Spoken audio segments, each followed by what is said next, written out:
constantly feeling like your life is in danger. It feels like we're in a war zone. The lives of one Wisconsin couple turned upside down after years of cyber stalking and nearly 50 swatting calls to their Milwaukee home. It interrupts every aspect of our lives. I mean, it's disruptive to our sleep because sometimes these calls come at 1, 2, 3 o'clock in the morning.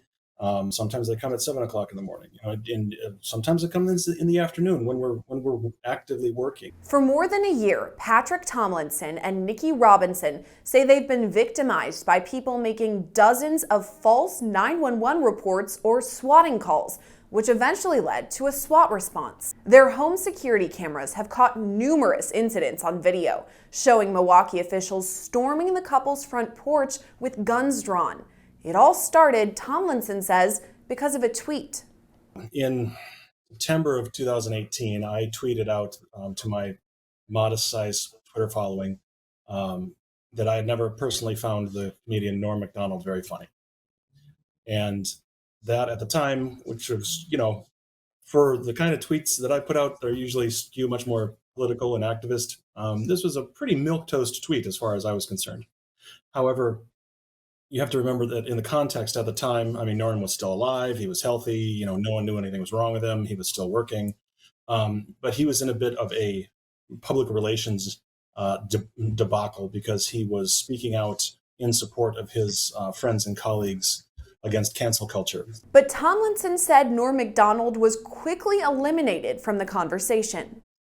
What ended up happening instead was that Norm ended up with a whole bunch of new fans, which weren't interested in having, a civil discussion. They were white supremacists, misogynists, and frankly, fascists. And so they weren't fans of comedy. In fact, they weren't really fans of Norm. I mean, Norm really didn't matter to this at all.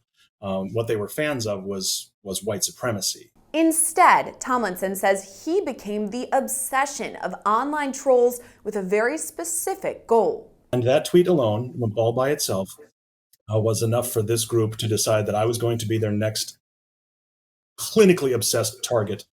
And they have since spent the last 5 years trying to destroy my career, destroy our reputations, break up our marriage, and ultimately drive me to kill myself. And that's not an exaggeration. That is their publicly and proudly stated goal. A sci-fi author, Tomlinson says many of the haters have used online platforms in an attempt to destroy his career. I'm an author. I've got half a dozen books in print. Well, the last time one of my books was about to launch, these people went online and created hundreds of fake accounts so that they could leave literally thousands of one-star reviews on a book that no one had even read yet, outside of me and my editor, just so that they could tank my review ratings and try and drive down interest and drive down reviewers who wanted to look at the book before it came out and, destroy my launch day so that they could take my career apart. The haters have also used online forums to attack Robinson. The thing that, that I'm guilty of is remaining married to Patrick. So they have said things like, oh, well, if you get divorced from him, we'll leave you alone. My father died several years ago. They've defaced his obituary page. You can still see it up there. They've made tons of inappropriate comments all over that. But yeah, I mean, they've effectively attempted to destroy all areas of our livelihood and our lives. The couple says their personal information has also been posted online, and personal images have been photoshopped to create false narratives about them. I saw at that point that they had already started doxing my family, posting our physical address, posting our phone numbers. They were digging through, finding our private email addresses. They were digging through years and years worth of Twitter tweets and Facebook posts and going through old vacation photos and wedding photos, and they were starting to use them and manipulate them and take covers of my books and change the titles into things that were really racist or really homophobic, and then share those amongst themselves, those photoshops, and just start building up this obsession with my family and this obsession with trying to end my life and our lives, but ultimately my suicide. Multiple messages show trolls encouraging Tomlinson to end his life. One person even writing he should be, quote, bullied until suicide. That bullying includes digs about Tomlinson's personal appearance or career. One person wrote, quote, How does it feel to be such a joke of a failure? Others attribute false quotes to Tomlinson that are in support of child molestation or racist views. Some haters even threaten physical violence. One person writing, quote, "I'm coming to knock on your door tomorrow to introduce myself. I carry a gun. If you draw on me, I will shoot you in the head." Similar threats have been made on Tomlinson's voicemail. A reminder that I look forward to putting a bullet in your skull. I look forward to skinning your pets alive. I look forward to strangling your life. I look forward to burning down your house. There will be a lot of blood to clean up. Some victims ponder to death pig. Today sounds like a good day to murder you and Nikki. You useless pieces of serve one another. Killing your entire family would be doing a duty. But the alleged stalking goes beyond just texts and voicemails. Tomlinson shared with Law&Crime Network multiple photos that trolls posted, showing them in the same locations as he and his wife. I mean, they have stalked us across multiple states physically over the course of several years. They've taken spy shots of me at conventions in Washington, D.C., in Detroit, and in Chicago.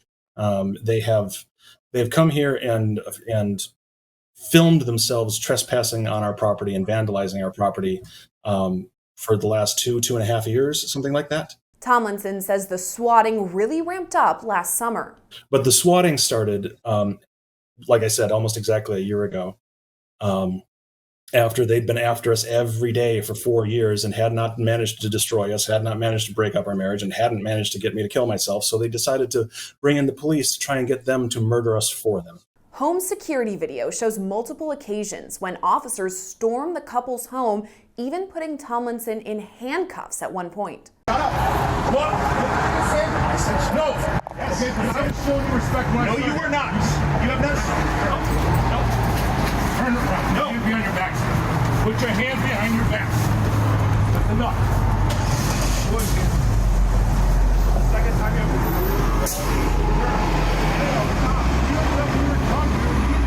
I'm trying to explain it to you, but you're not being reasonable right now. You are not, okay? Reasonable. Yes.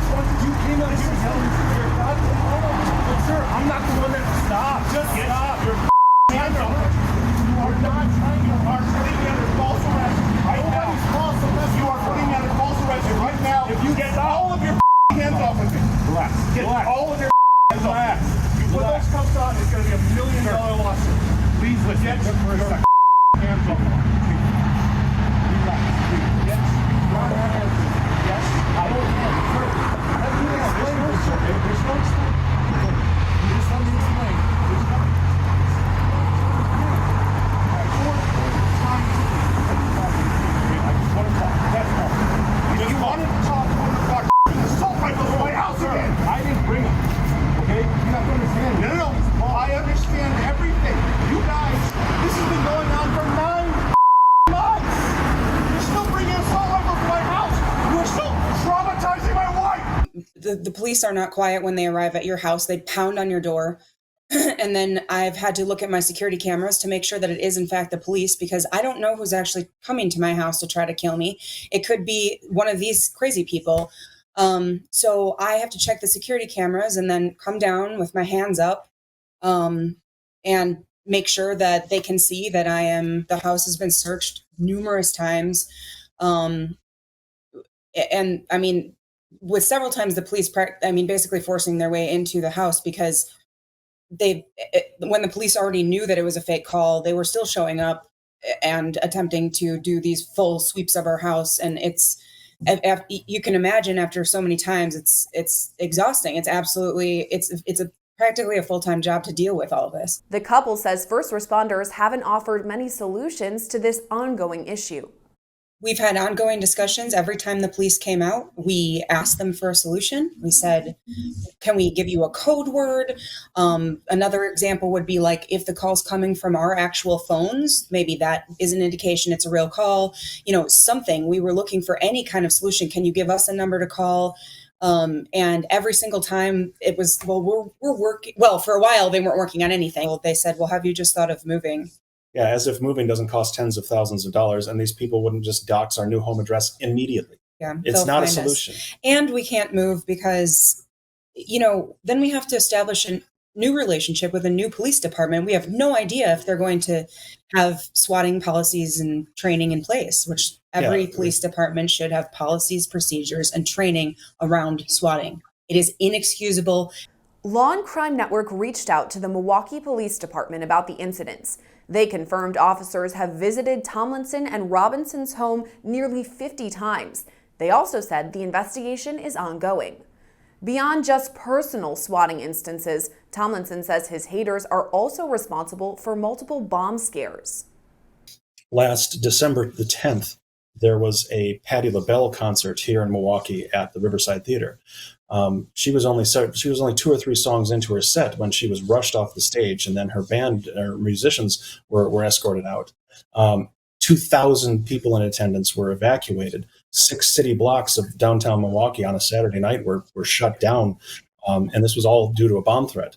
Well, we found out a couple hours later because a detective for the Milwaukee city came to us and to tell us that it was our stalkers who made that call. They used my name in that call. Some messages suggest the tormenting will stop if Tomlinson stops engaging. One message reads in part, quote, "If you want this to end, stop replying. Never, ever, ever respond to anything we do, and magically, over a few weeks, it will stop." The FBI has started to keep tabs on the incidents through a national swatting database that allows departments across the country to share information. Meantime, Tomlinson and Robinson have taken matters into their own hands. We launched a lawsuit a couple years ago to try to identify the owner of the website and some of the main contributors to this harassment. And the justice system has actively punished us at every turn, basically saying that their anonymity is more important than our personal safety, and not allowing us to get that information so that we could sue them. It's an obscenity. It's not just a misapplication of justice. I mean, the American system of justice so far, from the police to the courts, have not only refused to help us in any way, but have actively backed the people trying to kill us every time. As their story gains momentum, the couple hopes to shed light on the issue in hopes of spreading awareness and spurring federal laws protecting their rights. We're trying to educate and advocate for other people because there are certainly many other people that this is happening to, perhaps not to the same degree, but they're dealing with this alone. And I mean, this type of activity has caused suicides because, it's impossible to deal with this level of harassment and, constantly feeling like your life is in danger. It feels like we're in a war zone, because people have died from swatting actions. So yeah, it needs to be illegal on a federal level. The law needs to catch up immediately.